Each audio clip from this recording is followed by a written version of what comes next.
Welcome, everyone. We're glad that you're here and that you've joined us today. My name is Luann Good-Gingrich, and I'm the Director of the Global Labor Research Center at York University. First, I want to recognize that many Indigenous nations have long-standing relationships with the territories upon which York University campuses are located that precede its establishment. We acknowledge that the area known as Takaranto has been caretaken by the Anishinaabeg Nation, the Haudenosaunee Confederacy, the Huron-Wendat, and the Métis. It is now home to many Indigenous peoples. We acknowledge the current treaty holders, the Mississaugas of the Credit First Nation.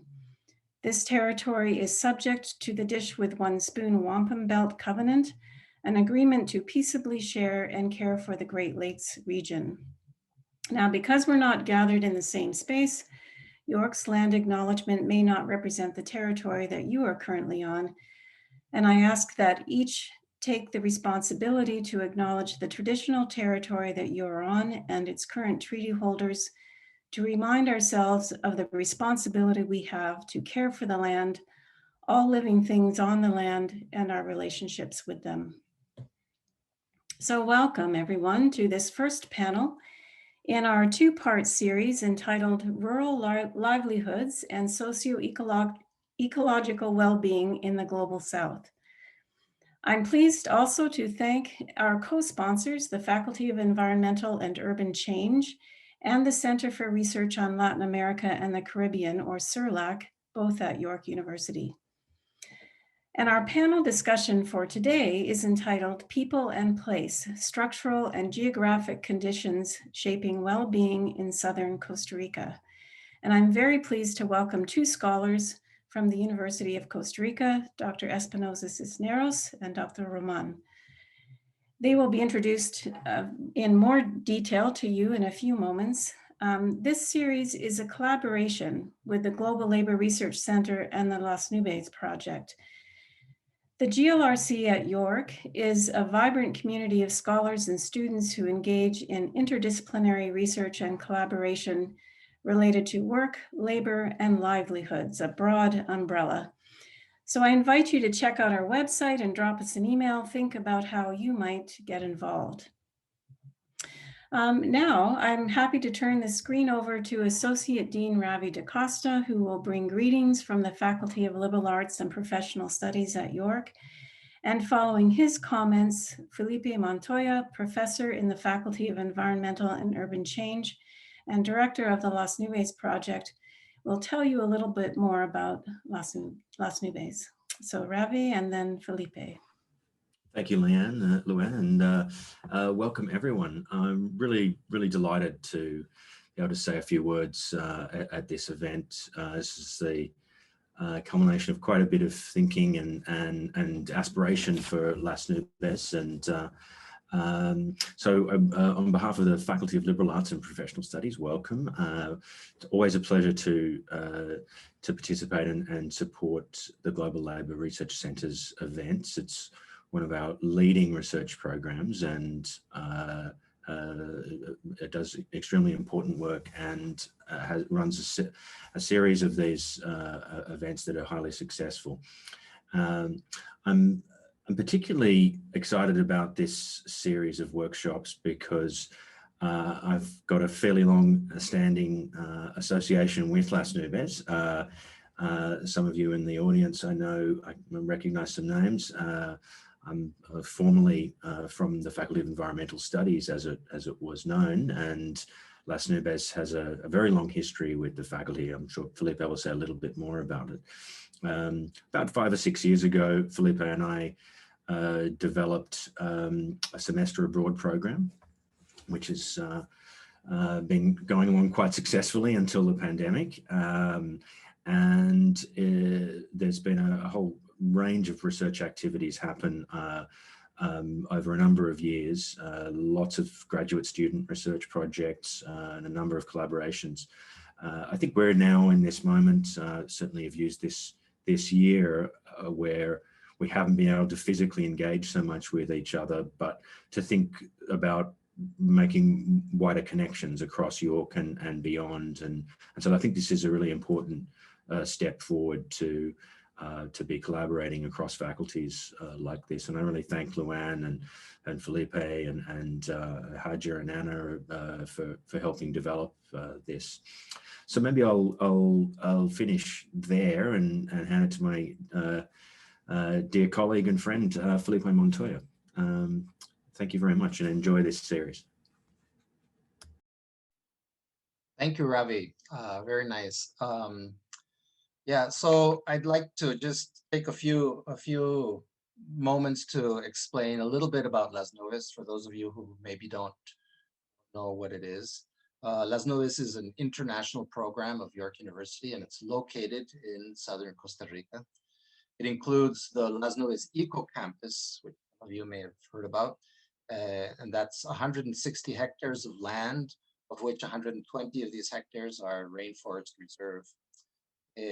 As Ravi mentioned, we have a growing study abroad program, and it's open to the participation of students from all of York University faculties. Community engagement is a fundamental pillar of the Las Nubes program. We've collaborated with local communities and actors for the establishment of the Alexander Scotch Biological Corridor, which is where our eco campus is located. We contribute to the local economy in diverse ways, including through homestay placements of all our students. And we participate in the local council of the Biological Corridor, where we direct our research initiatives to the goals of the local strategic plan. The Las Nubes research agenda is increasingly moving in the direction of international collaboration, as Ravi mentioned as well, especially with researchers from Rican state universities. So I'm very pleased to see that today's event forms part of this process of creating these links. So as director of Las Nubes, I am very pleased to welcome you all to this event and looking forward to a fruitful discussion. Great. Thank you, Felipe. Just a few technical instructions before we begin. I ask all attendees, please use the Q&A section at the bottom of your Zoom screen to type your questions that you have for the presenters, and our moderator will collect these questions and read them for us and invite the panelists to respond then. I note also there's a live transcript available also at the bottom of your Zoom screen if you want to take advantage of that. So now I'm very pleased to turn the screen over to our moderator, Dr. Martin Bunch, professor in the Faculty of Environmental and Urban Change at York University. Martin. Thank you, Luann. Very happy to be here and able to assist in this panel. We have two speakers today, both from the University of Costa Rica in the Department of Geography there. Edgar Espinoza Cisneros and Adolfo Quesada Roman. And each will have 20 minutes to present on their current work. And I will introduce each of them just ahead of their presentation. So I'll introduce the first speaker before their presentation, and then the second speaker after that, before the second.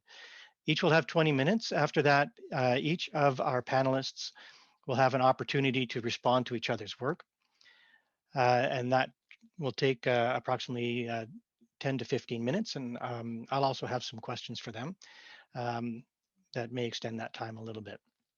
Following that, you'll have an opportunity to ask some questions and answers. And you can type those into the Q&A section. It's kind of like the chat, but the chat is disabled in this particular panel. You type your questions into the Q&A, and once we get to the end of both presentations and a little bit of discussion from the panelists, we will open it up for them to respond to those questions and answers. So we'll go with our first speaker, who's going to be Edgar Espinoza Cisneros. Edgar is a professor at the School of Geography in the University of Costa Rica. He teaches courses that focus on human-environment interactions. He's also currently a PhD candidate at Indiana University, if I understand correctly. So doing PhD research, or is that finished by now? I'm already done with that. Dr. Espinosa Yeah, Cisneros. yeah. Awesome. Congratulations. Thank you. Thank That's you. great. His specialty is socio-cultural dimensions of land use decision making and the relationships between land use management strategies and the provision of ecosystem services in multifunctional landscapes. And today he's going to be talking to us on a presentation called Walking the Talk in Land Management, Structural Factors Influencing Pro-Environmental Intention Action Links in the Savegre River Watershed in Costa Rica. So I turn it over to you. It's all yours. Perfect. Thank you, Martin. Thank you for the introduction, and greetings to all. It's a pleasure to be here. Thank you for the invitation. So I'm gonna share my screen.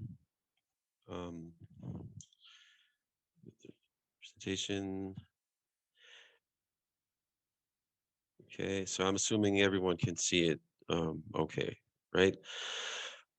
So yeah, as Martin said, well, I'm going to talk about one paper that came out of my dissertation research called "Walking the Talk in Land Management: Structural Factors Influencing Pro-Environmental Intention Action Links in the Savegre River Watershed," which is, I'm going to talk about this later. It's in the northern portion of the Bronco region, or the southern, like southeastern Costa Rica, excuse me. So I think Adolf was going to show some maps of the region. And so yeah, so as I said, there was a paper came out of this. If you want to take a look at that paper in the Journal of Rural Studies, it was published last year, and it was I worked with a colleague of mine at Indiana University, and so yeah, so in case you wanna look further into this work. So yeah, just as a, for introducing the context of this research. So the Savegre River watershed is one of the most biodiverse places in Costa Rica, and I'm going to go more in depth into this in the next few slides. And one of the interesting things is that it's known popularly as one of the cleanest watersheds in the Americas. And you're probably wondering why I'm including a "Who Wants to Be a Millionaire" photo on the right. And it was because this gentleman was asked a question back in 2009 of, the question reads, in Costa Rica, there's the cleanest river in America. Which one is it? And he guessed it was D, and the correct answer was actually A, the Savegre River. But he could have perfectly refuted this, because there is no valid scientific study that actually corroborates this. So he could have perfectly won a lot more money if he had refuted this. But anyhow, it's just to show that, this river is known as very, very clean. And the communities living within this watershed are also known for their, for being environmental stewards, having no high environmental uh, concern, if you will. So but there have been increasing anthropogenic pressures within the watershed. So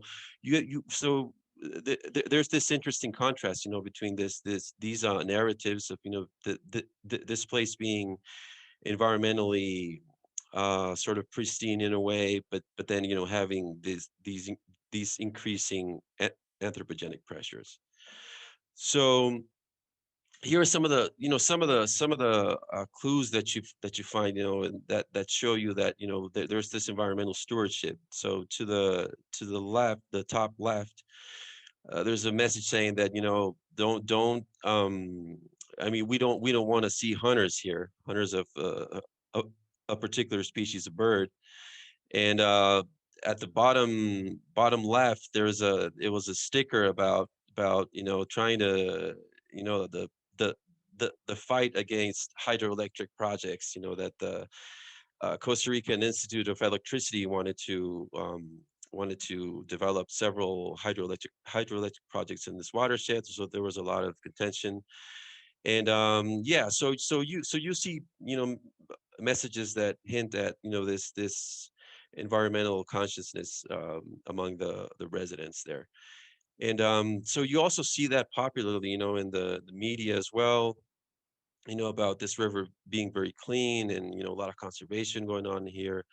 So yeah, so it's interesting because again, it contrasts with what has been happening here in the last decade, I would say. So, some pictures about to the left, there's an aquaculture farm, a trout farm in the upper watershed, which was actually involved in a controversy because it was a national television that it was not abiding to the to environmental regulations in terms of using the river's water, and then discharging the effluent water back into the river, etc. And then you have to the right, you have oil palm plantations, and that's in the lower watershed.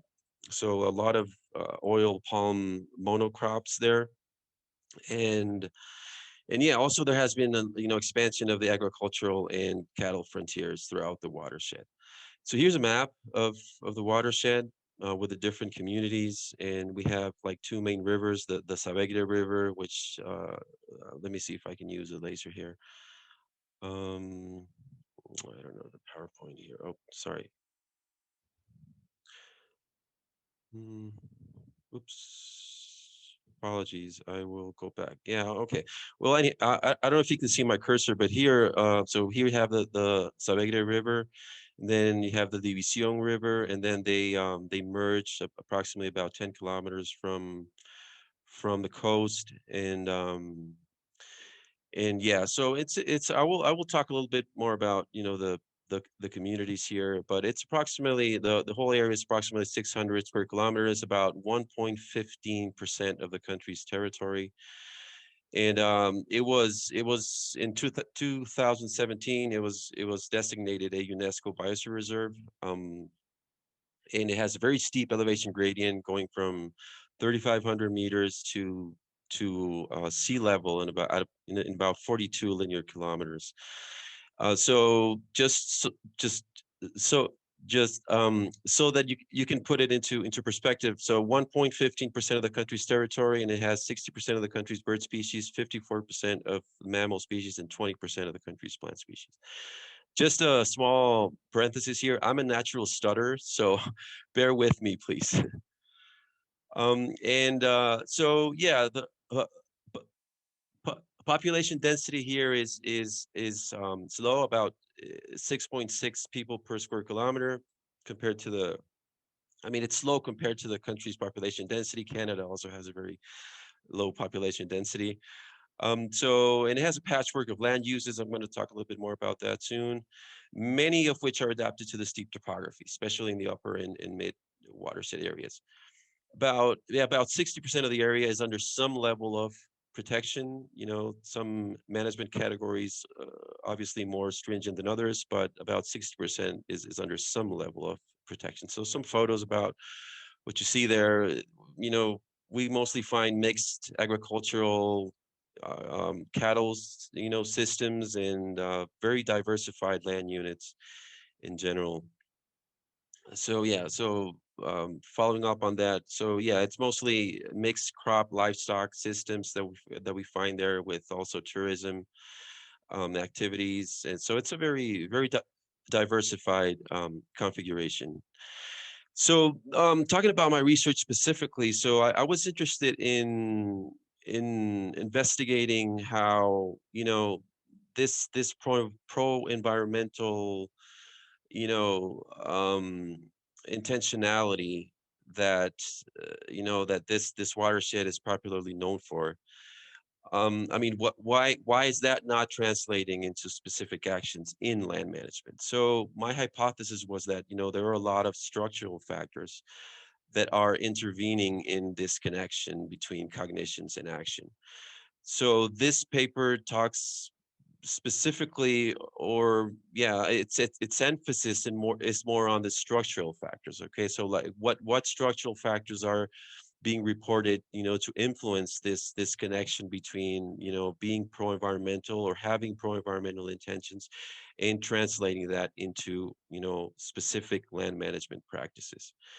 So that was the question, and this was the analytical framework I used for my work. So you see, so you have, your beliefs, values, norms, attitudes, etc., which um, lead to you having the intention to perform an action, and then that intention, leads to the actual action. But then you have the structural factors here, which create this gap between the intentions and actions. And so that's what I wanted to look at in this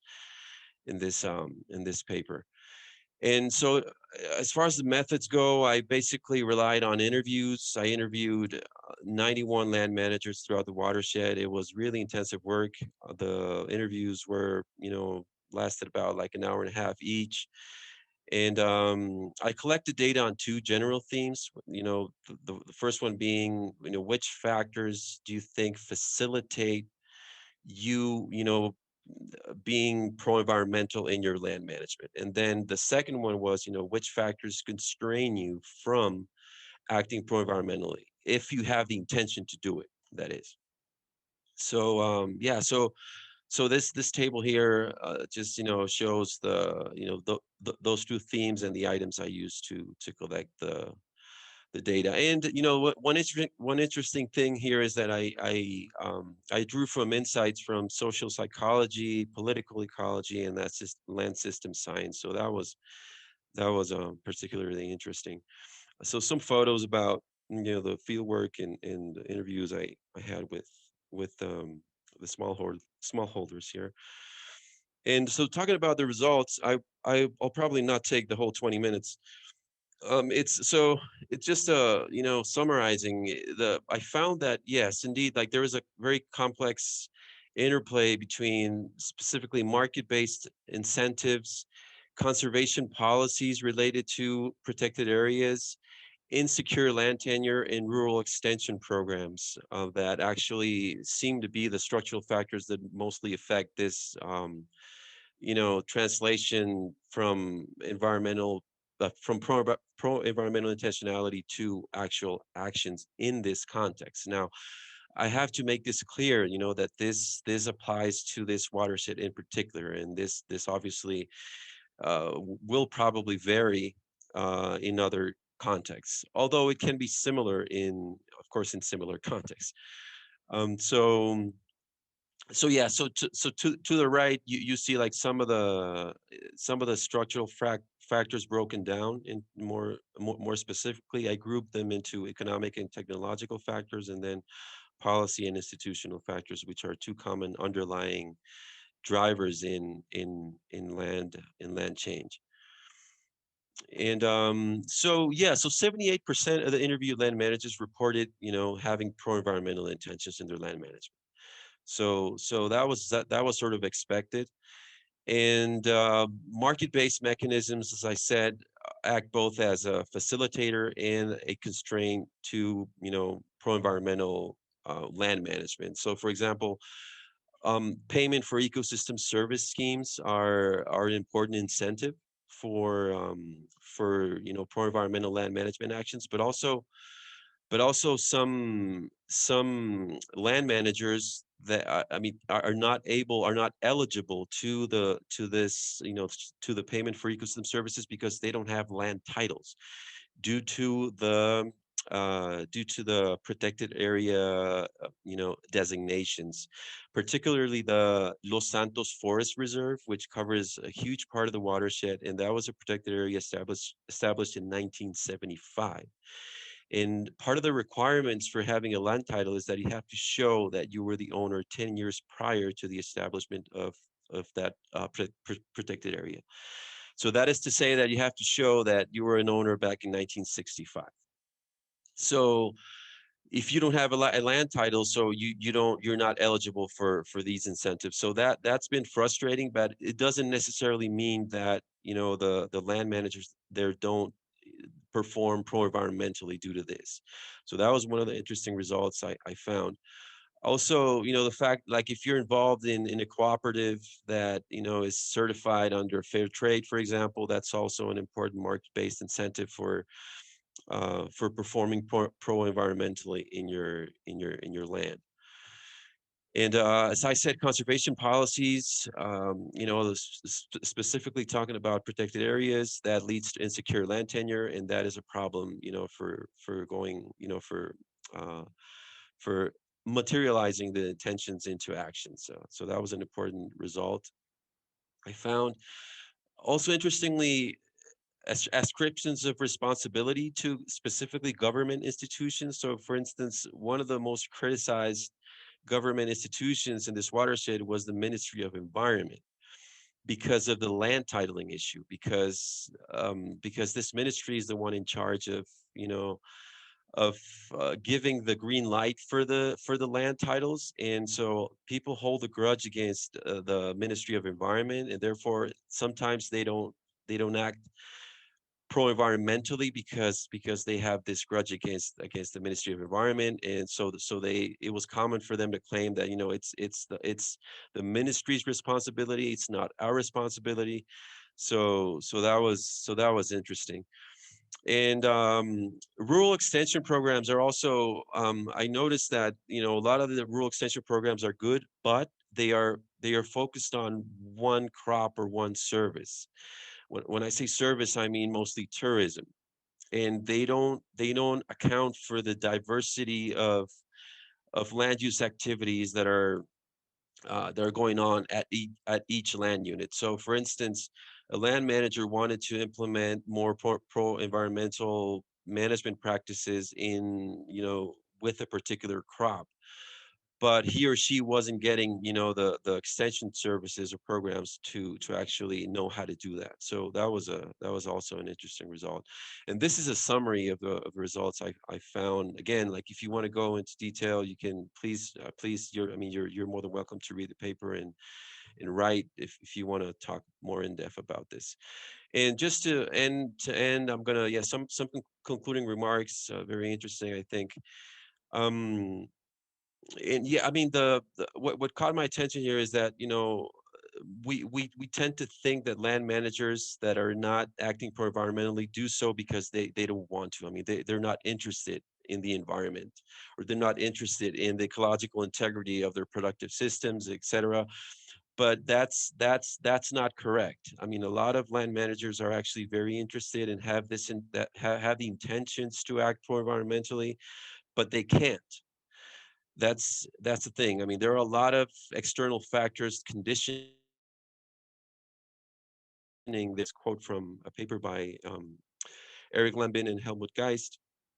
They say that with the growing importance of exogenous driving forces for local communities, it becomes increasingly difficult for local land managers to maintain control on their land use and ensure a sustainable management of local land resources. So in other words, they're at the mercy of these external forces, and so they can't really sometimes do what they want. So a key question is, how to stage effective interventions in cases where managers are not implementing pro-environmental land management actions, but are cognitively receptive to them. I think it's an important. Oops, sorry. And the last one is importance of drawing. Oh yeah, I mean, the importance of being eclectic in drawing from diverse intellectual fields to to better ask your research question, especially we're talking about human environment interactions. Thank you very much.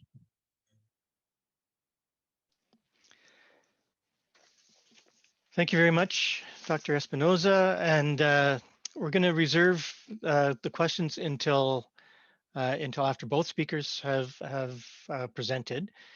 But for those people listening in, please don't forget that you can type your questions into the question and answer box at any time, and we will get to those after both speakers have had a chance to respond to each other, and the question and answer session opens up.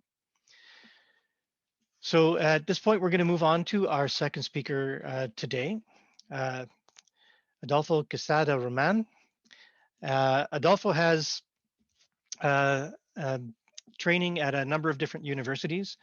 At the Universidad Nacional Autónoma de Mexico, he did a master's thesis in geomorphometry, geomorphology, and geomorphic hazards mapping for landslides and floods in Costa Rica. So we're talking physical geography here. And similarly, at the National University of Costa Rica, he worked on geomorphology, natural hazards, and vulnerability risk assessment and climate change. And has been working at the University of Geneva with current work on geomorphology, natural hazards, dendrochronology, and geoheritage. So without further ado, I'll invite Adolfo to make his presentation on the topic of rural ways of being and knowing. Perfect. Thank you very much, Martin. I'm gonna search my.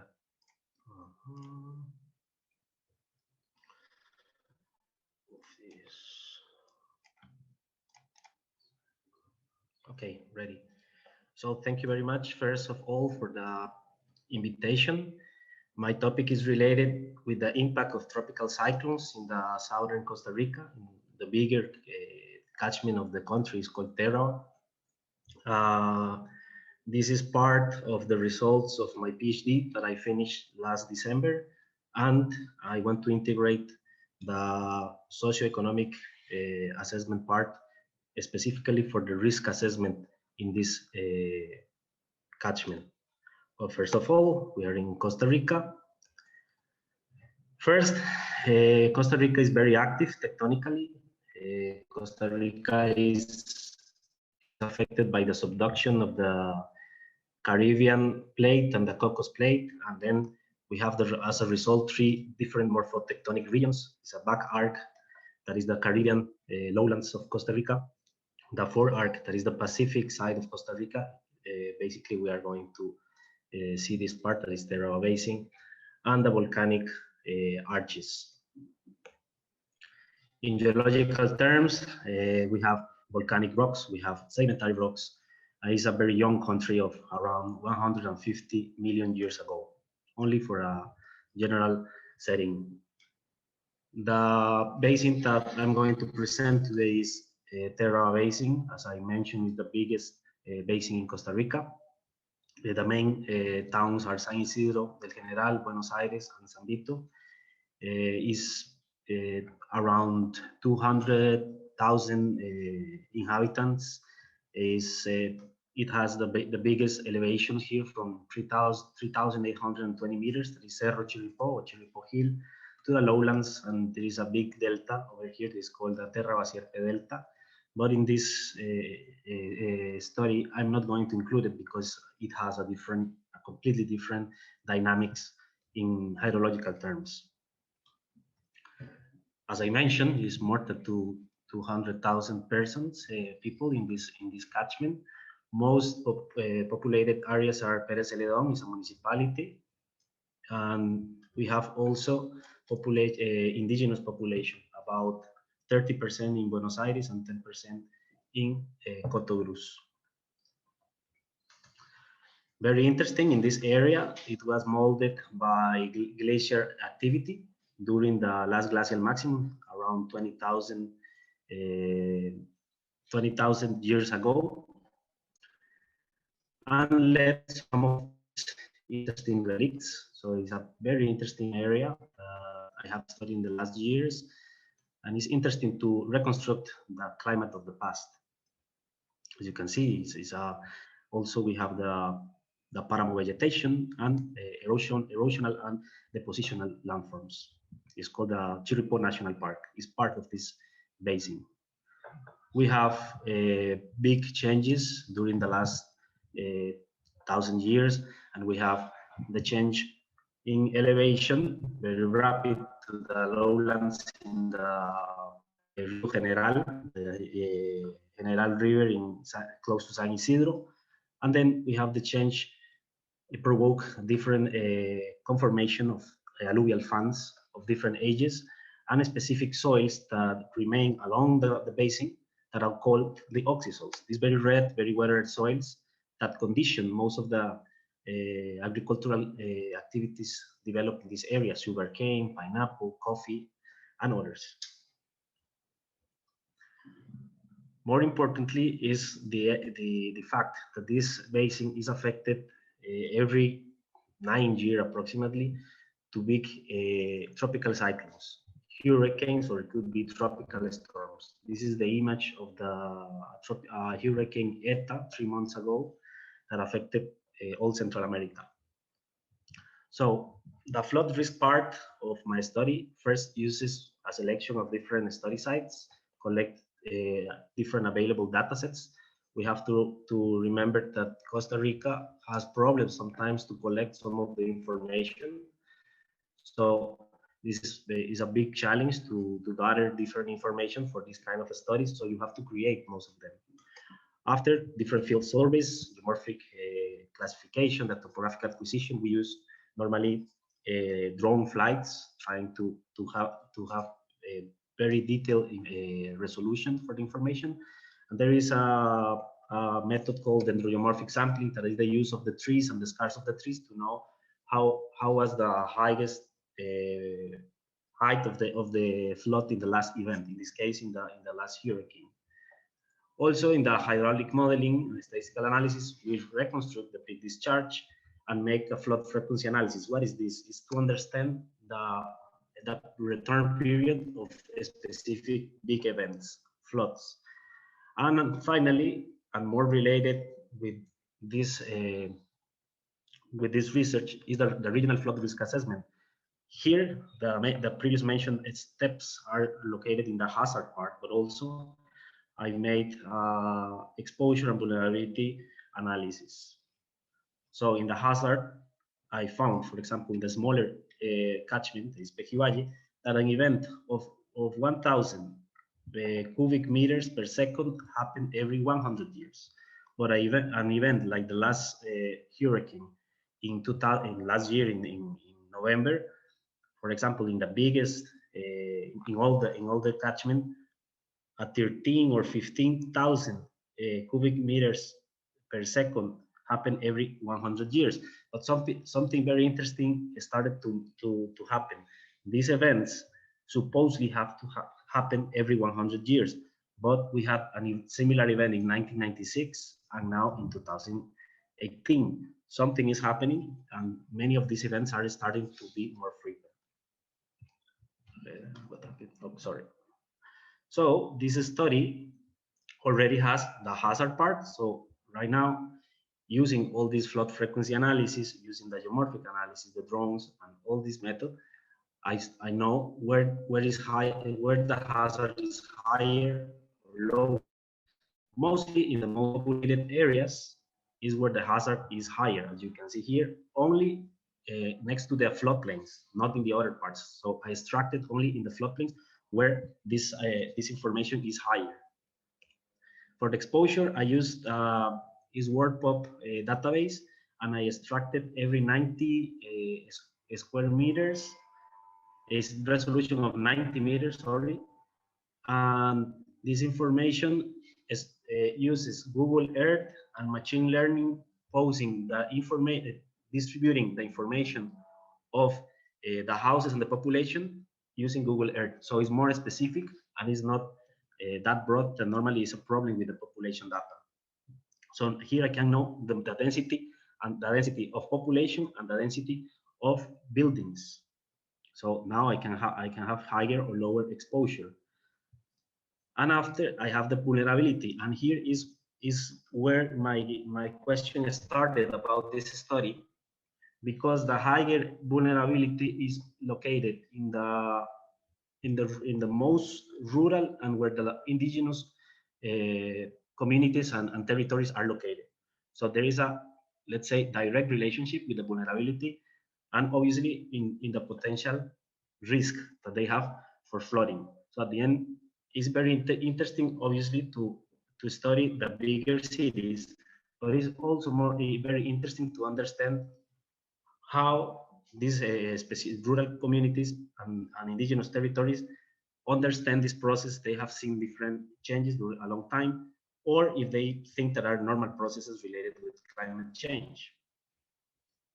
For example, these results were cross-validated using the impacts of the last hurricane, only in a very general way. So you can see, for example, the events that happened during that during 2-3 days, big floods. The last, you can see here in the mountainous areas, for example. Here, for example, I have also a high values for the flood risk.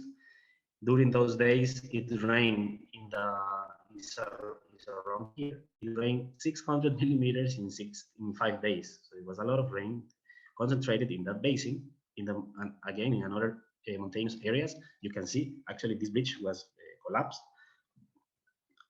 And you can see in the outlet of the basin, and is where it was recorded those values of 13,000 cubic millimeters per second. So it's hyper extraordinary events. As you can see here, this is in the community or in the city of Palmar Norte in the south region of Costa Rica. Moreover, we have different protected areas and indigenous communities, mostly related with the Brucas, Borucas, Cabecar, and in this area with the Nove Mubugle indigenous communities. But also along these lowlands are mostly conformed by rural communities, not very populated. These are some images that I found of mostly of the Bruncas that is located in the community of Boruca. This is the Bruncas indigenous group.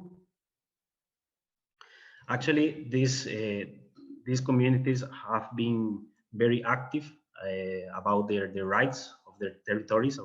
For example, the Costa Rican Electricity Institute tried to build actually the biggest hydroelectric dam in this area, and the indigenous people fought very bravely, and they canceled the project last year.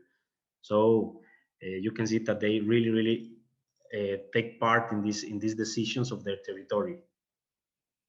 So the proposed method now in the socioeconomic approach is basically, in my opinion, but I'm open for more ideas, is to identify indigenous territories that right now I know that there are 8 territories, the different rural towns affected by higher flood risk only, and then interview the different leaders of the local development associations. That is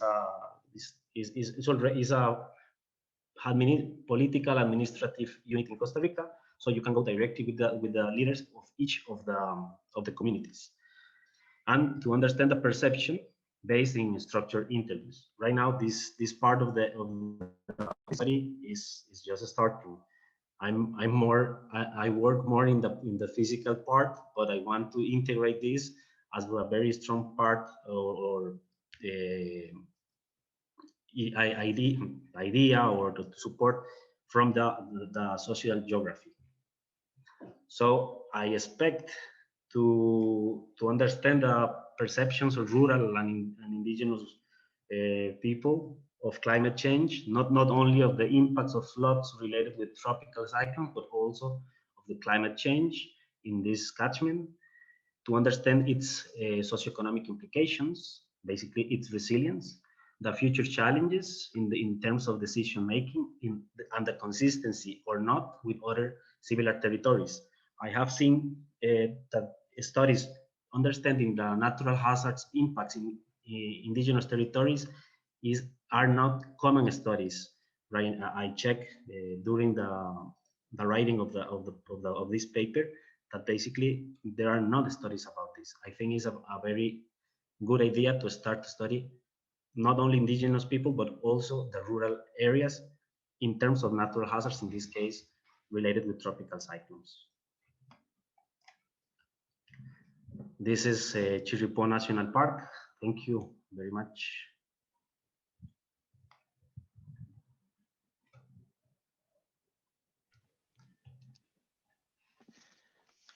Thank you, Dr. Casada. It was very interesting, and we have now an opportunity for for both of our panelists, our presenters, to comment on each other's papers and to add any additional comments if you want. So I'm going to turn this back over to Edgar and Adolfo. And along the way, I want to remind people that they can ask their own questions in the question and answer. And in the next part of this panel, we will ask those on your behalf. Okay, back over to our panelists. Great, So thank you, Edgar. Martin. So yeah, I'm just going to talk about several commonalities that I identified after looking at both presentations.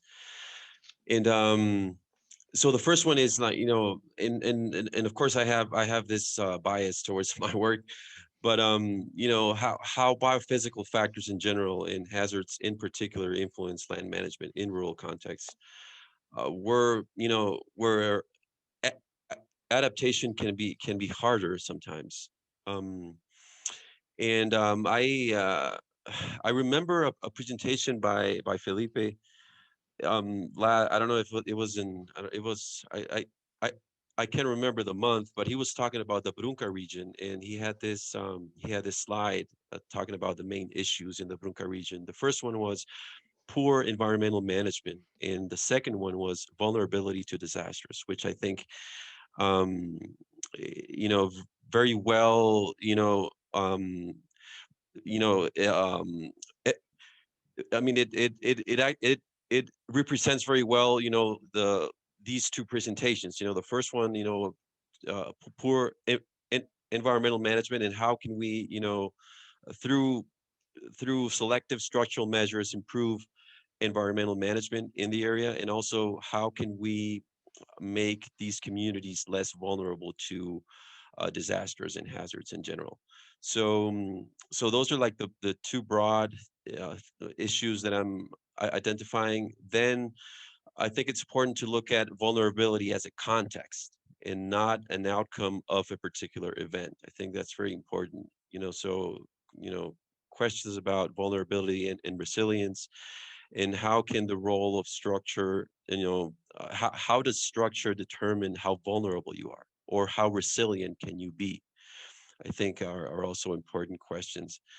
And yeah, so how can structural measures, for example, very well-planned structural measures make rural communities more resilient in general? I think it's one overarching question that we have to ask ourselves. And also it comes to my mind the double exposure framework, talking about climate change and how economic globalization in tandem affect particularly smallholders in these contexts. I think it's also an important theme to talk about. And so yeah, specifically, how are farmers vulnerable to changing environmental and market conditions? And so yeah, finally, the fourth main theme, was the links between the coping with hazards and being more pro-environmental. So the question here is, like, if you, as a land manager, for example, if you focus on coping with with these hazard events, does that does that usually trade off with being more sustainable, for example? That's a question I have that will be interesting to investigate further. And so put differently, how might pro-environmental intentions in land management clash with hazard scoping strategies in these contexts? And yeah, no, just to end here, just to highlight how I think Adolfo's work more than mine, using the mixed method approaches, merging the physical with the human. I think this is very common in human environment research. And yeah, so I just wanted to highlight that. And I will end here and turn it over to Adolfo. Thank you. Thank you very much, Edgar. No, I'm very interested to know some. I have more like questions, but perhaps you can reply me. Basically, are the following: like, which do you think are the, in the case of Savegre watershed, are the biggest threats? If you have to classify them, and then you can say, no, I think is right now is this one, this one, this one. Yeah. So in terms of threats, I look at it from like from the perspective of social ecological vulnerability. So yeah. So I mean, you know this very well. You know, a lot of landslide risk in that area. You know, due to the steep topography, also combined with the expansion of the agricultural and cattle frontiers. Deforestation, etc. So, and I think this is not exclusive to the Savegre watershed. Of course, it's something that's been going on throughout the whole Brunca region. And yeah, so that combined with, for example, market dynamics and those the smallholders being at the mercy of market dynamics, for example, that exacerbates their vulnerability. So yeah, so again, it's a combination between what you talked about, of course, the physical part, topography, deforestation, precipitation, extreme events, etc., coupled with the social context, the economic and social context. So that that's something interesting going on there. And I have to say, I haven't been to this watershed in a while. I'm very interested to know how they have coped with the pandemic. All the changes brought about by the pandemic. So that's gonna be interesting. And also, like, I wanted to ask you a little for like what's the outlook in terms of hazards for this region in the next 10 or 15 years. I don't know if you have looked into that, and if you could talk to us a bit more about that. Well, Terra catchment supposedly is going to have more rains, like intense rains. Actually, the climate change projections goes in that line. So basically, we will have the same amount of rain, but more concentrated in small terms. So that's first. So we will have more landslides, we will have more floods, but floods represent more losses economically and human losses, and represent also a lack of the, let's say, of progress, because at the end you are using the money that you need to use to build schools, roads. You are using it to reconstruct. So at the end, you are in Costa Rica is using around 1 and 2% of the GDP only reconstructing. Not that money, you lose it every year because there are not measures to adapt first, and second to be prepared for. In terms of Terra, also it is very interesting and problematic at the same time. How fast are growing the pineapple areas, the sugarcane. As you know, we were discussing this 2 days ago. The sugarcane is kind of static in some region of the basin, but in the case of the pineapple, are growing super fast in the last specifically is 6 years. So they are growing along those alluvial fans that I was mentioning, and they are creating more sediments, and those sediments create more conditions for flooding. Well, right now, the good piece of news was that one, that the hydroelectric dam was canceled completely last year. The Institute of Electricity of Costa Rica canceled completely a project that was intended to be built since the 70s or the 60s, because they had information. Actually, it was the most monitored basin in Costa Rica. They had climatic, how we call the climatical stations, the meteorological stations since the 62. So they were thinking about that since 60 years ago. I think in terms of climate change, that will continue happening. And also, parallel, it's coming more intense hurricanes, more major hurricanes. Normally, if you see the historical record, we normally had hurricanes of category 1, category 2, but now if you start to pay attention, now we are starting to have major hurricanes, category 3 or even category 4 more often. So that's a big problem that we'll face this specific basin, but the whole country as well. even Savegre watershed. I don't know very well the Savegre watershed, but I know that in the lowlands, perhaps the density of the population is any high. But at the end, all these croplands will be affected. So at the end, is one for the other.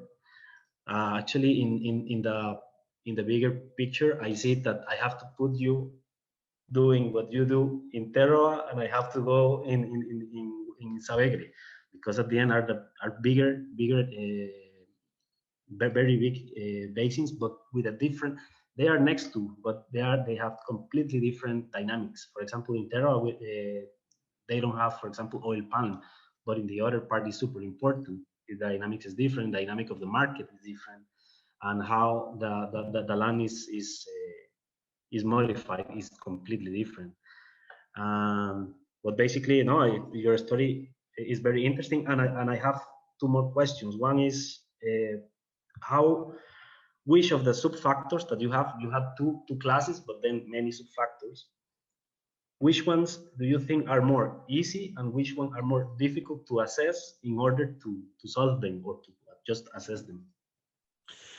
Yes, that's a good question. Yeah, I would say that probably access to credits is one that should be should be looked at, because a lot of the land managers cited the fact that they don't have access to credits, they don't have access to capital, to financial capital to implement some of the practices that they wanted to do. Also, like, to hire people to do some of the work, for example, manually removing weeds instead of using herbicides. And so that's one. And then, yeah, the whole issue of land tenure is big. So so here we're talking about institutional factors, and how can, for example, the Ministry of Environment maybe consider giving some of the land managers, a land title, and sort of monitoring how that works in favor of the ecological integrity of production systems and of the whole region in general. Because my hunch is that land managers will take better care of their land and their surroundings if they feel secure in terms of being owners of the land. Now, it may happen as well that they start selling the land, right? Because they have the title, and then they can do whatever they want with their land in terms of selling it to others. So that's an issue. But I think it's something that the authorities should look into. See if making tenure more secure in this area can lead to more prosperous landscapes, if you will. So yeah, I would say those two. Perfect, thank you. No, basically, I have a tricky question. Is basically, which other potential solutions can be recommended for land managers more than only environmental services? Yes, it is a tricky question indeed. And yeah, because of the complexity of of human environment interactions. Again, I would say that better rural extension programs, more information, more access to credits, etc. I think that will go a long way. I mean, it's not necessarily true that giving them monetary incentives will actually make them be more pro-environmental. I mean, I think my research showed that that there is. I mean, you find land managers that want to be more pro-environmental, and that are more than willing to do it, but they can't. So it's just it's just not a matter of giving them money to conserve. It's just giving them some tools that they need, and capital in order to be more pro-environmental. I guess it doesn't answer your question completely, but I don't have a very concrete answer, because it's kind of complex. Thank you. No, actually, I don't want to put you in a rush, but the point is that sometimes, well, I'm from a rural place. I'm from San Vito, the south part, and I think sometimes the loans, no, the credits can be the opposite. For example, sometimes they use the money for something else, or they won't go any pro-environmental. They will be completely the opposite. So Okay. it has to be with, I think it will be necessary to go in parallel, no? Obviously, yes, but with conditions, no? Very clear conditions. Okay, I'm gonna give you the money, but with this kind of Absolutely. It's thing. If not, you let that gate open again, and they will come back to the 70s and the same practices. And so it's exactly. Yes, that's why I was kind of reluctant to answer your question, because it tends to get very complex and it's very unpredictable. As you said, like if you give credit to a land manager, you don't know what he or she is going to do with it, you know? So yeah, so it's very complex, as I said, but thanks for the question. thank you. All right, I have a couple of questions, in part stimulated by your conversation just now. And so I have some questions for both of you. I'm going to start in the order that you presented those. So the first for Edgar, and you know, while we're close to your discussion of tenure, I wanted to ask a little bit more about that. In particular, and this idea of tenure being something that prevents people from investing in their own local situation is really well known across the development studies and development practice fields. So it's interesting to hear you talk about that also in this context. But I'm wondering if there are potentially other modes of tenure that might alleviate. You know, when you say, yeah, people don't invest in things like conservation or environmental action because they don't have tenure.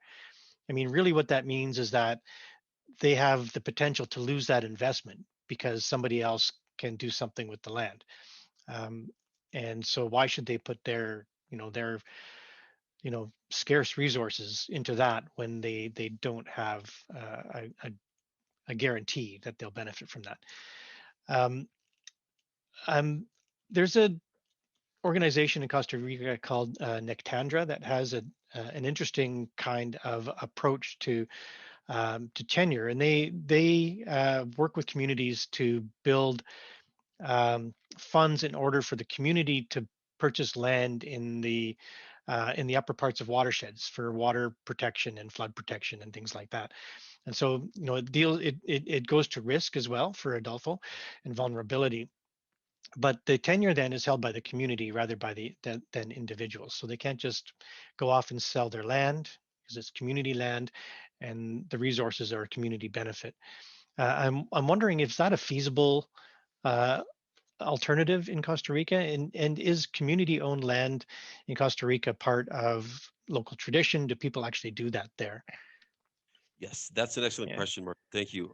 Yeah, in Costa Rica, we don't have like the ejido model that you have in Mexico, for example. So we don't have a community-owned regime, if you will. And I think I think that could be an interesting mode of tenure to explore in the area.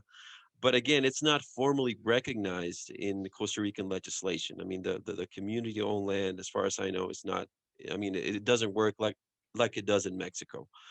Um, and yeah, the whole issue here has the land tenure thing has sort of clashed or came about due to the conservation policies, particularly the establishment of protected areas, because since the establishment of the Los Santos Forest Reserve, which is not a very strict management category, the land owners were not able to get a title unless they proved ownership prior to the establishment. So, and that was back in 1975. So what that has created is sort of a bad image of the Ministry of Environment, and also like for instance with the recent designation of the watershed as part of the UNESCO Biosphere Reserve, there were a lot of questions from the land managers, and they were fearful that they were gonna sort of lose their hope completely of having land ownership at some point. So I guess to answer your question, I mean, probably a sort of a community regime of land ownership would work here, but it's not officially recognized in the Costa Rican legislation, and as far as I know, and it doesn't it I don't yeah, but it's an open question. Yeah, it probably would work, but yeah, that remains to be seen. Yeah. Are you familiar with the Tandra projects? I know Nick Tandra, yes, and I've heard that they're doing some interesting things, but I haven't actually been there. I mean, I've driven through. I mean, in the road that that where you see the gate to Nick Tandra in San Ramon, but I haven't actually been there. Yeah, I'd be curious to know if they actually work. Yeah, yeah, I- indeed. yeah. Indeed, and yeah, I was actually talking to a lot of the land managers. There were sort of they were clear in saying that what they wanted was to have ownership of the land, and that was gonna determine a lot of their I mean that uh, uh, uh, according to them it was gonna make them be more environmentally concerned, if you will. So that was their main petition, and but yeah, talking to some other people, they were saying, oh well, yeah, I know it can be good, but it might also lead to people start that people start selling their land to to foreigners or other people not identified with the local reality there, so that could be a problem. That was actually another question of mine. One of the things that's going on in the Rio Peñas Blancas watershed is that people who own their lands, some of them are selling to, um, there has been sales to sort of foreigners who subdivide the land and sell the lots to people in the north. And honestly, our program has bought some of the lots to set up our eco campus. So kind of um, uh, kind of conflicted on that. But others have been selling to people that live in San Isidro, so they're close by the city, and these people are now commuters to their work in the city. They're not linked to the community in the watershed, and you're losing farms to subdivisions in both ways. And I'm wondering what the risk of that would be in the other watersheds, because I don't think they're as close to a large town uh, as Rio Peñas Blancas. And is that a risk for people to cash in? Basically, these are campesino farmers that see a possibility of getting a relatively large amount of cash and then moving to the town or Exactly. that kind of Well, thing. the Savagre River watershed, is very close to the main, urban, uh, you know, megalopolis in Costa Rica, if you will. We have Mm, this really big, urban patch at the pretty much at the center of the country, and the Savagre River watershed, at least the upper part is, with like an hour and a half, 2 hour drive from this area. So yeah, that could lead to I mean, if people start selling their land, that could lead to rural urban migration wave. Actually, a lot of the people, a lot of the land managers in the Savagre watershed have actually migrated to the United States, and that's pretty common in this southern portion of the country, as Adolfo and Felipe can New also Jersey. confirm. Yeah. Exactly. So it may also result in people migrating to the United States, especially now considering that that we don't have D- Donald Trump anymore in power. So it may happen. And there was one thing I also wanted to say, but I guess I forgot. So You'll have a chance. yeah. So I'll yeah. Okay, and I have one more question for you before I move over to Adolfo. And that question is on a different topic, and it's a curiosity of mine. So you've addressed sort of structural issues that intervene between people's intentions and their actions. Um, so market forces and things like that can come into play, land use laws. I'm wondering about behavioral psychology, how that might play into it, because you also mentioned psychology. In particular, I'm wondering how people feel about what they do and what that means for what else they do. So, for example, in my community in Canada, you hear about people who will put solar panels on their roof and buy an electric car, and then they feel like they're all environmental, and that will give them scope to do other things that are environmentally damaging. But they don't have the same concern or guilt even of doing that because they feel like they've done their job already. Is that kind of thing also a factor in Costa Rica, in your Yes, study area? excellent question. Actually, yes, this paper that I presented today was one of three that came out of my dissertation. One other paper that came out was exactly looking more in depth into the psychology part. So I analyzed beliefs and and some other psychological constructs to sort of try to understand more in detail how the psychology part ties in with the specific actions that the land managers carry out. So so yeah, for example, I looked at the role of this environmental narrative that I talked about this river being very clean. How does that, for example, influence or rather, does that have a relationship with a campesino adopting pro-environmental management practices or not? And I actually found that yes, there is a relationship between knowing about this narrative and taking more and performing more pro environmentally in land management. So that was an interesting result. And so yeah, I did look at more more in detail into the psychological constructs that I thought were influencing pro-environmental action. So this paper that I presented today was just about was more about the structural factors that influence this relationship. So yeah. Mm-hmm. Thanks. Sure. Adolfo, oh, there's lots of stuff there. Really enjoyed your presentation. I'm wondering about your work and about your sort of next steps, your research as well.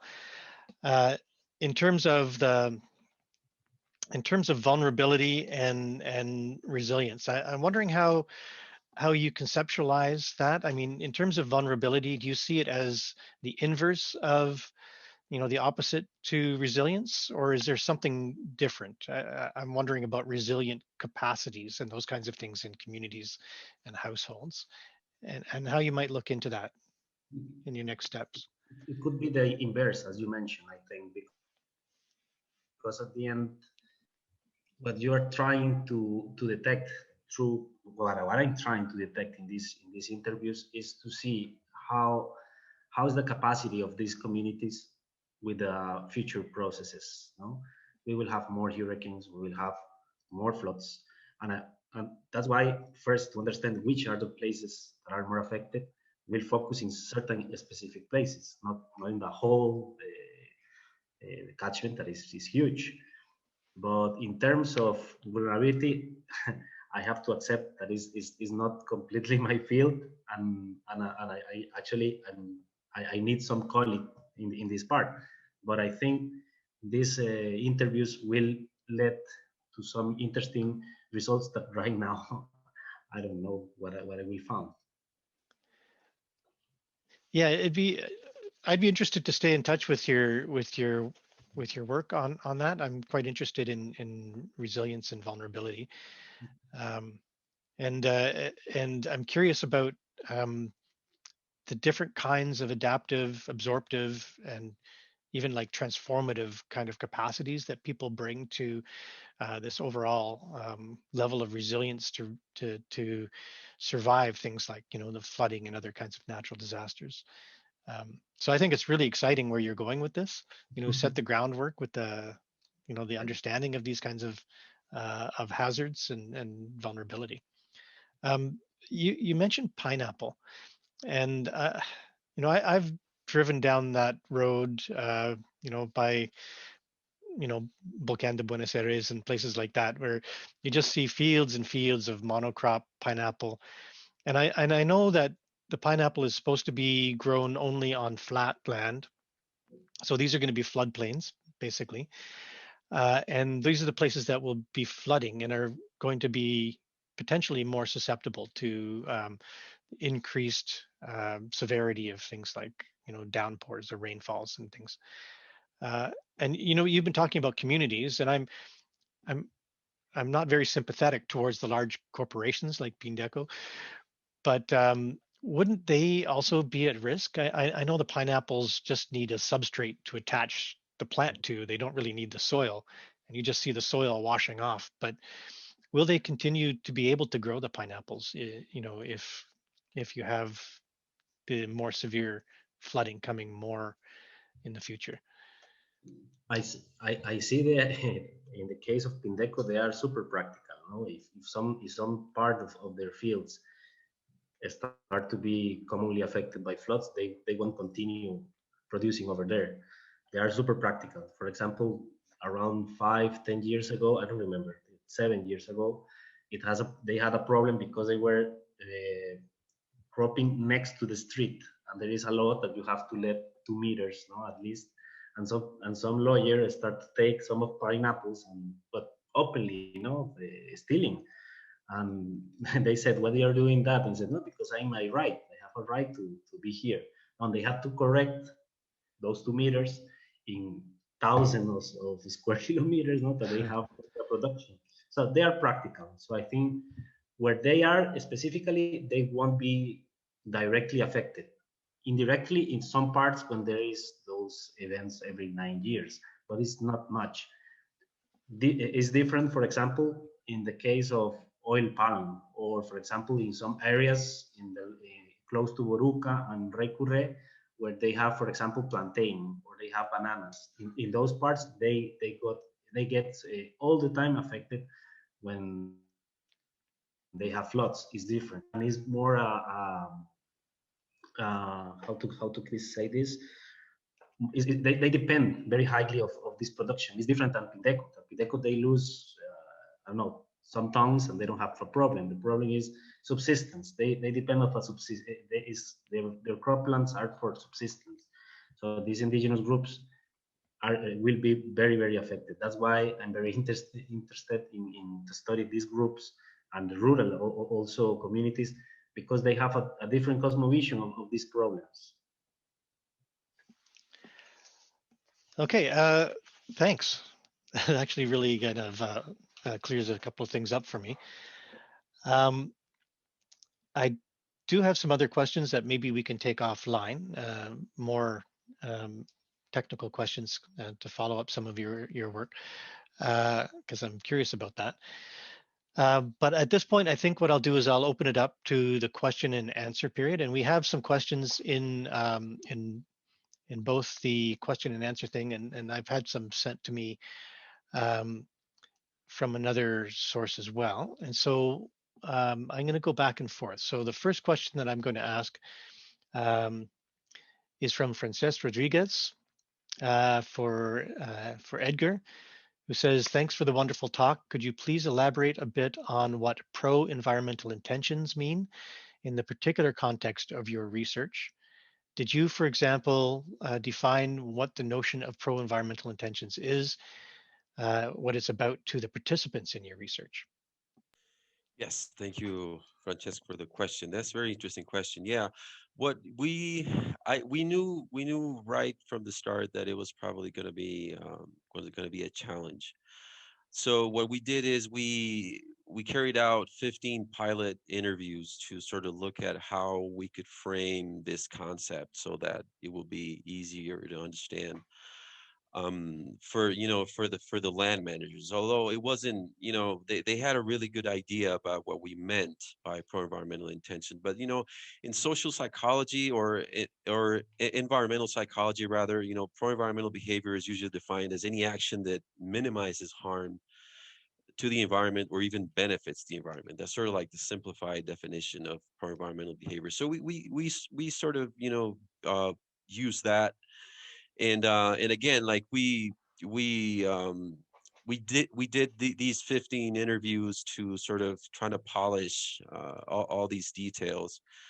and we also relied on the most recent agricultural census for the country, and they had a list of some sustainable farming practices that we used also as a guide, because it also depended on, for example, if a land manager was was dedicated to cattle or coffee or oil palm, etc. We had to sort of adapt to that activity, in terms of in terms of which practices were, for instance, the sustainable practices, based on that activity that they carried out. I don't know if that answers the question.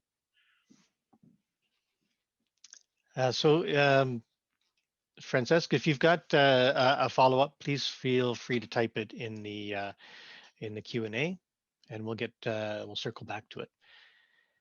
Okay, so next question from Felipe Montoya for Adolfo. And he would like you to elaborate a little bit on how you determine vulnerability to find greater vulnerability on rural and indigenous areas. So how are you determining the vulnerability? Basically, thank you, Felipe. Basically, I use the for that one. I use the development social index that is made by district in all the country, and basically I put it in the other way, let's say, because it's from 0 to 100. Let's say Escazú, some of districts of Escazú, let's say, and some in the greater metropolitan area are close, or even they have 100, let's say. But in these areas, normally the social development index that is formed by 14 different socioeconomic variables. In these districts normally are below 40, 45 out of 100. So, for example, some of the indigenous districts, sometimes they have 10, or some of them have 5. So that's why I use the social development index, and I basically shifted. Great, thanks. Okay, thank you.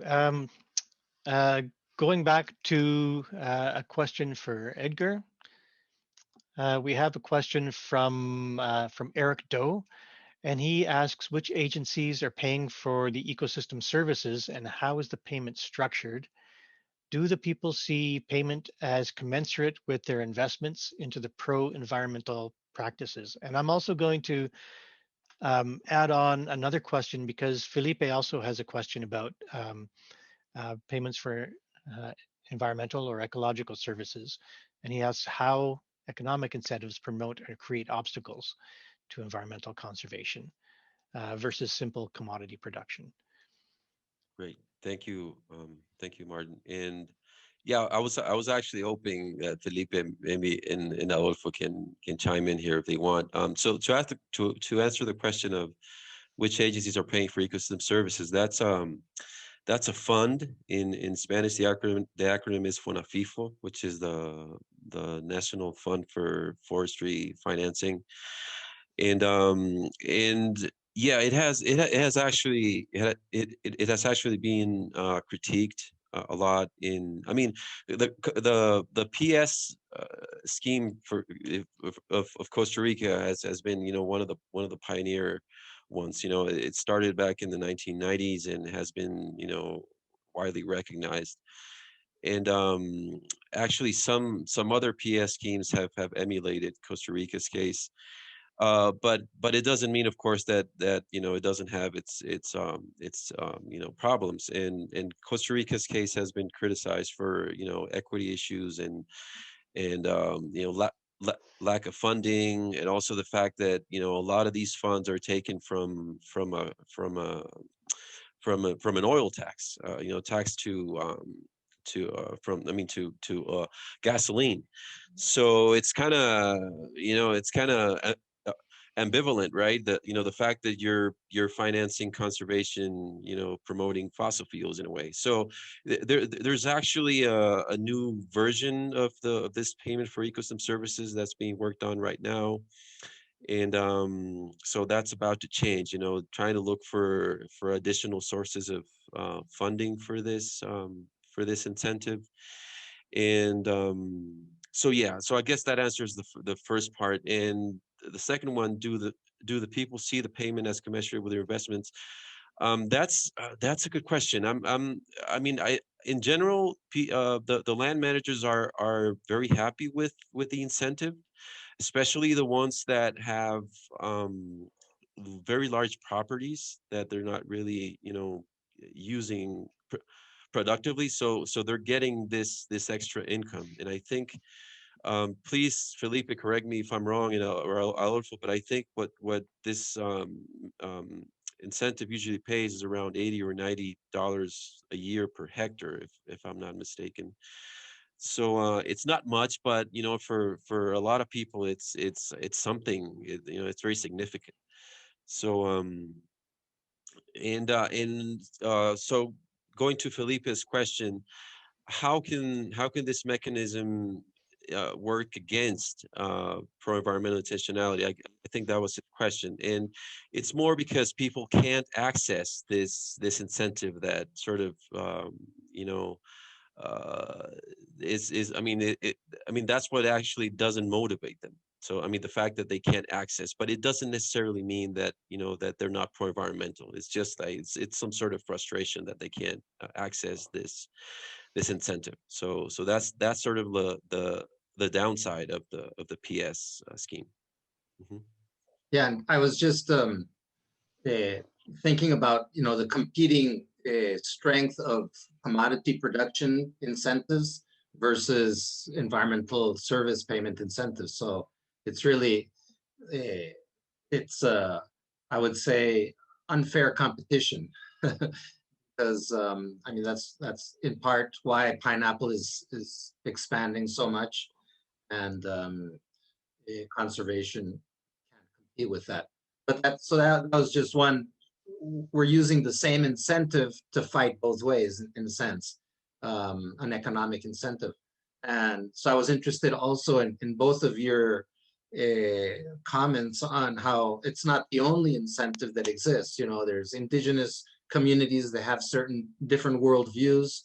And also, you mentioned how land managers are interested in conservation, despite the fact that they're not having economic incentives there. So, and it goes back again to another question on what might be new models of conservation. And Martin mentioned, community ownership, which, yeah, in Costa Rica, there's not much of that except for indigenous territories. And indigenous territories do have it's interesting to see how their indigenous territories are also part of the most forested areas.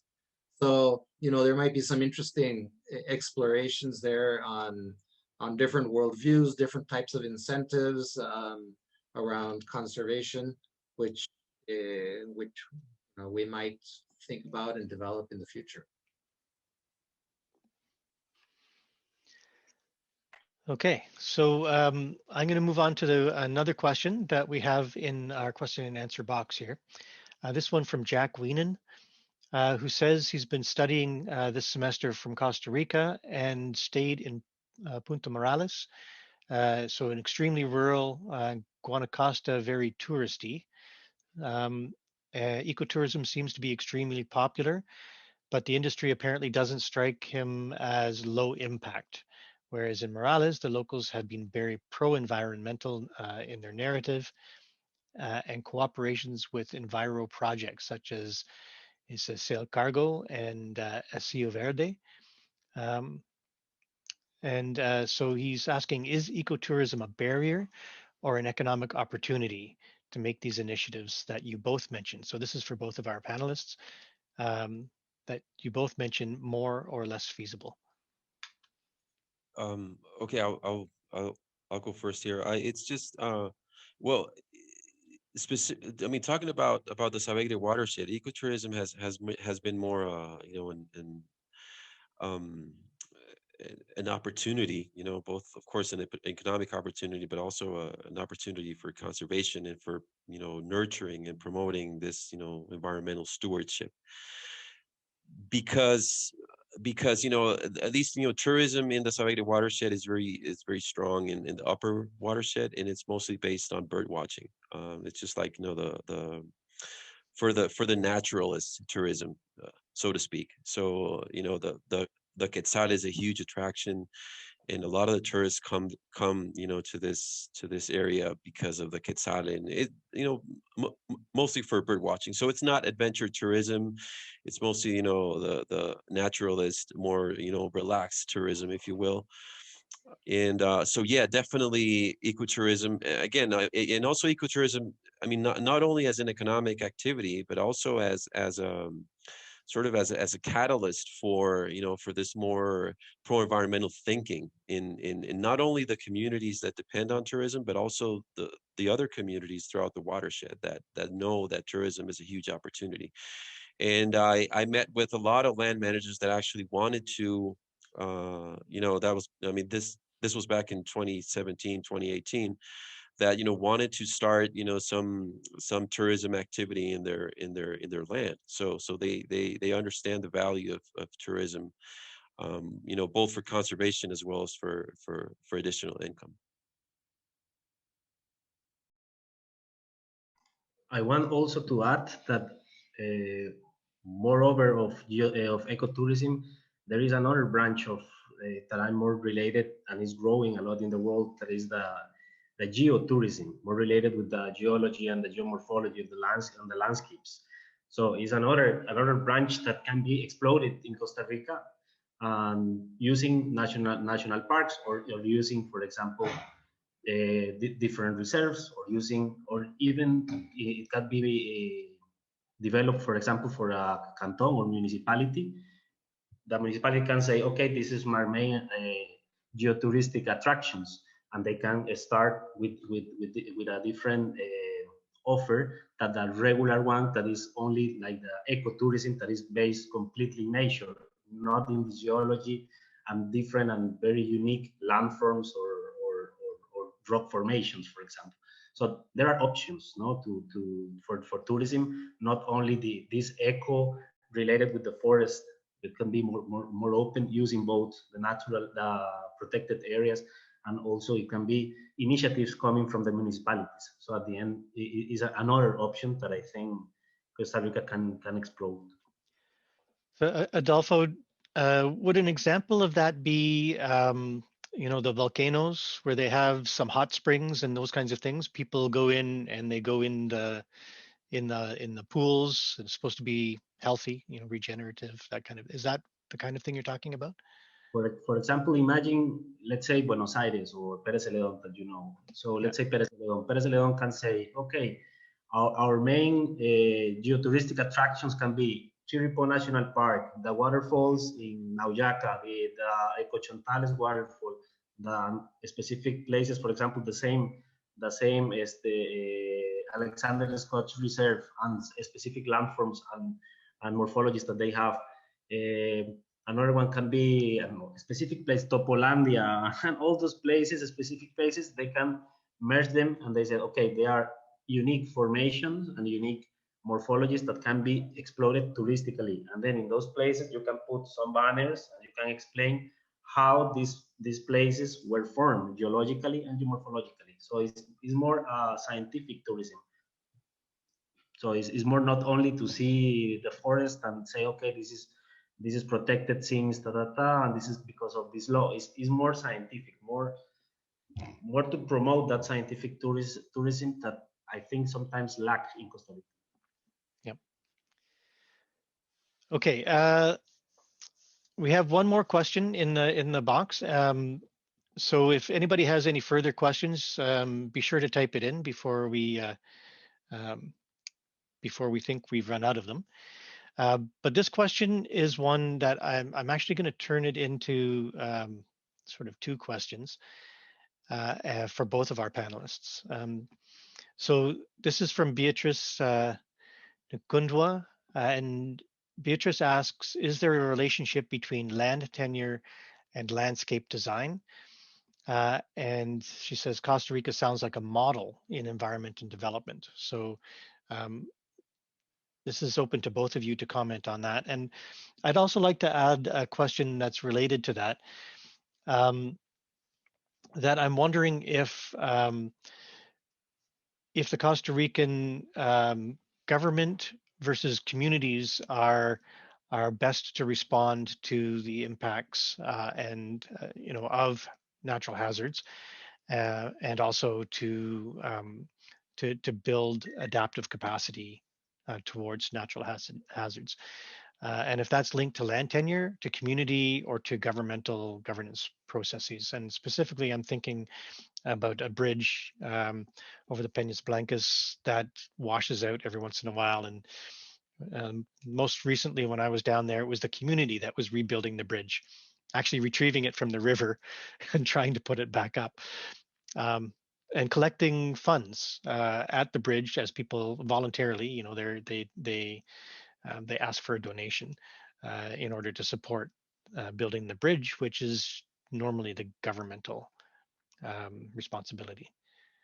So there's two parts: land tenure and landscape design, and the model of environment and development, and then approaches to recovery and adaptation, and the different levels of governance. So Adolfo, yeah. Well, about this is funny the way landscape design. I can say that by law in Costa Rica, the territorial management is under the municipalities. Municipalities have to develop their regulatory plans, and there is where the problem starts, because each municipality has the right and they have to develop their territorial management plans, and sometimes municipalities don't care because it's not electoral or politically correct for the mayors, because if they start to correct, they won't have the votes the next election. So first of all, there's the big problem, because Costa Rica do not have territorial management law. So basically, any of the municipalities, they decide how they manage their territory, and sometimes this promote that some black businesses below the table, because the mayor is the one that says, okay, I give that permission, and this is given that first problem, that is, okay, I'm giving permissions to build or to produce some product or whatever in places that normally are not, that they don't have the land capability for that. So that's the first problem. In terms of disaster risk, there is another problem. They are giving permissions to build in very hazardous regions, next to the rivers or next to the slopes, very steep slopes. There are the studies, but the municipalities do not take in consideration those studies coming from the universities or even coming from the civil protection. It's incredible. The civil protection have the maps and they don't use them. And the problem is because no one have gone to the jail. If I give a permission as a mayor and someone dies, do not exist any law that says, okay, now you have to go to the jail, or you have to pay if a house is destroyed by a flood that you gave the permission. So that's the main problem, and the problem starts because we don't have a policy saying how municipalities or that municipalities are obligated to do it, to make these plans, and do not exist even a simple guide how you do, I don't know, the division of the different land uses, or clearly which is the capability depending of the soil capacity. So do not exist. So that's the first problem. And after it comes, I think Edgar has something to add. Yes, thank you, Adolfo. Yeah, I mean, what I would say to Beatrice is in my study area, in a lot of the rural Costa Rica, there is no such thing as landscape design.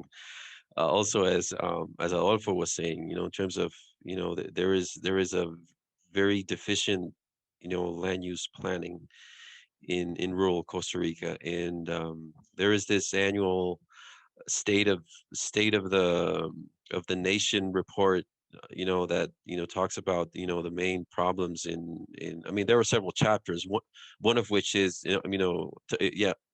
one of which talks about environmental problems, and it's very common, for that report to, to keep mentioning recurrently that, Costa Rica has a very serious land use planning problem. And, landscape design here is completely stochastic, I would say. So it's entirely random. I mean, there's no planning whatsoever. So yeah, I mean, that's what that's what I would say. And yeah, Costa Rica is Costa Rica has this image of being a model environment in development. But I always say that a lot of the big reason why Costa Rica is seen that way is because we were fortunate enough to to find a gold pot in ecotourism. So that was, I think, what actually shifted our focus and turned our attention to conservation, because we actually saw a monetary benefit. And Costa Rica had its more intense deforestation period in the 60s and 70s. And in the 80s, curiously, we started with ecotourism. So we found a golden opportunity, and I think that's one of the main reasons why we're seen as a model in environment and development. And something I have to add is the policies in the 90s. The same line that Edgar is coming indicating is that in the 90s, the policies were very strict about the environmental law, the forestry law, the biodiversity law. That was the one that created the protected area system in 1997. So if you see, for example, I have checked changes, for example, in Delta Sierpe, in Terra Sierpe Delta, and you see the changes in the recovery, for example, of the mangrove. You see the recovery, for example, in the forested areas. Costa Rica right now is 50 in the last study of FAO in 2015. Costa Rica had 51% of the forest in the whole country. The recovery of the mangrove in that delta is huge. I don't know, it was like 50% of recovery of the original. Actually, it surpasses the regional areas in the 50s. So I think that the environmental policies create of Costa Rica a neotropic hotspot of reforestation. So that's why, and is parallel with what was mentioned by Edgar.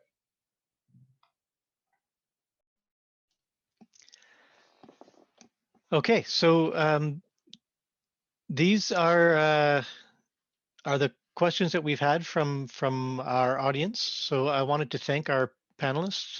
Really interesting presentations and really interesting conversation around the questions that have occurred. And I'll turn this back over to Luann.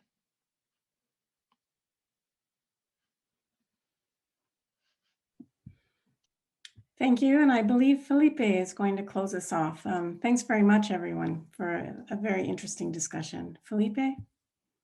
Yeah, thank you, Luan. Yeah, this has been a great conversation. I think Edgar and Adolfo are both in Costa Rica, so they could have had this conversation around a table and drinking coffee, but we were able to